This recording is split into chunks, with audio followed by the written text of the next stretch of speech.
Salut les filles! Et salut les gars!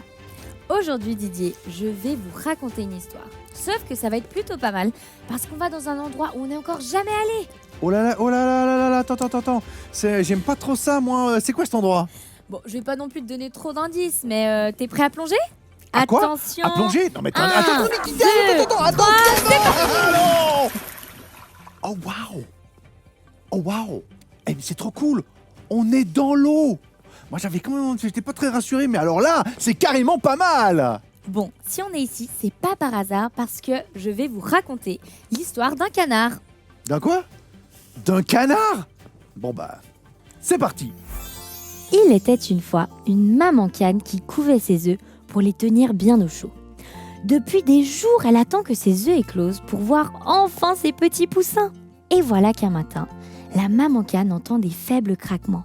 Cric, cric, cric, cric. Et elle découvre petit à petit ses canetons. Ils étaient vraiment trop mignons et jaunes comme de l'or. Mais au moment où le dernier œuf s'ouvre, elle voit apparaître un caneton différent de tous ses frères et sœurs. Il est plus gros et tout gris.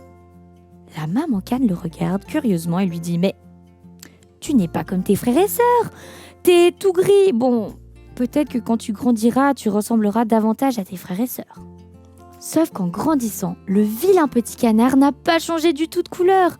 Et il est toujours le plus gros de la famille. Et ses frères et sœurs se moquent de lui et ils refusent de jouer avec lui. Il se sent mis à l'écart, inutile et sans valeur. Un beau jour, maman canne décide de rendre visite à la vieille canne pour lui présenter ses enfants. « Comme ils sont beaux ces enfants, dit-elle, à l'exception du grand dernier. »« C'est vrai, dit maman canne, mais il est gentil. » Le caneton se sent tellement triste, il a le cœur lourd. Tous les jours, il regarde son reflet dans la mare et il a trop envie de ressembler à tous les autres. Peut-être que toi aussi, comme le vilain petit canard, t'as l'impression que t'es vraiment trop différent. Ou que t'es en décalage par rapport aux autres, dans ta famille ou à l'école. Tu te sens peut-être nul et découragé. Et le vilain petit canard, alors, qu'est-ce qu'il va faire? Est-ce que lui, il va se décourager et baisser les bras? Je te propose d'écouter la suite de l'histoire pour découvrir ce qu'il va décider de faire. Quelques mois plus tard, le vilain canard nage dans la mare quand soudain il voit 3 magnifiques oiseaux blancs. C'étaient des cygnes. Il est émerveillé, mais tellement émerveillé qu'il baisse sa tête de honte. Parce qu'il a honte de son apparence, il a honte d'être tellement moche. Sauf qu'au moment où il baisse les yeux, il voit son reflet dans l'eau et cette fois ce n'est plus un vilain petit canard qu'il aperçoit, mais un cygne magnifique. Il n'en croit pas ses yeux. C'était donc ça, il n'est pas un canard mais un cygne. Son œuf se serait retrouvé par accident dans le nid de ses frères et sœurs et sa mère aurait couvé un œuf de cygne sans le savoir. Fou de joie, il s'envole avec les autres cygnes, heureux d'avoir trouvé une famille qui lui ressemble.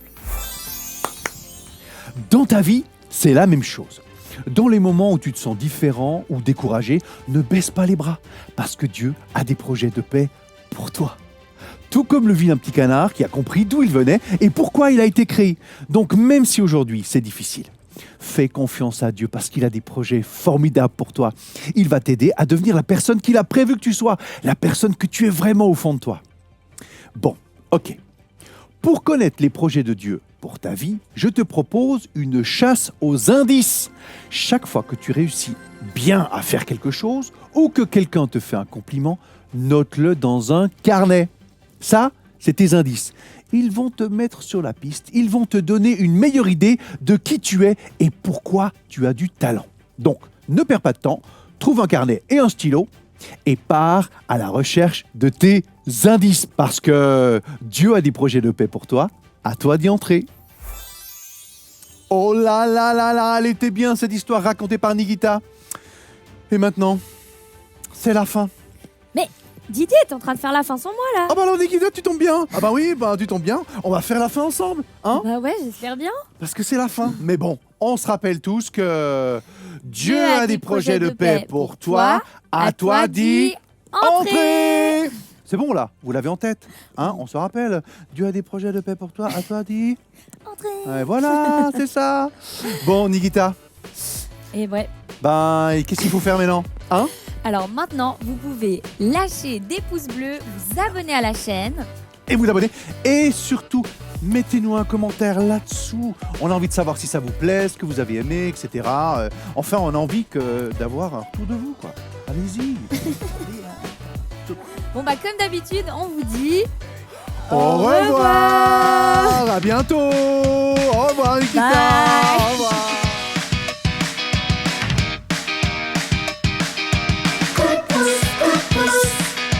Pour aller plus loin, toi et moi.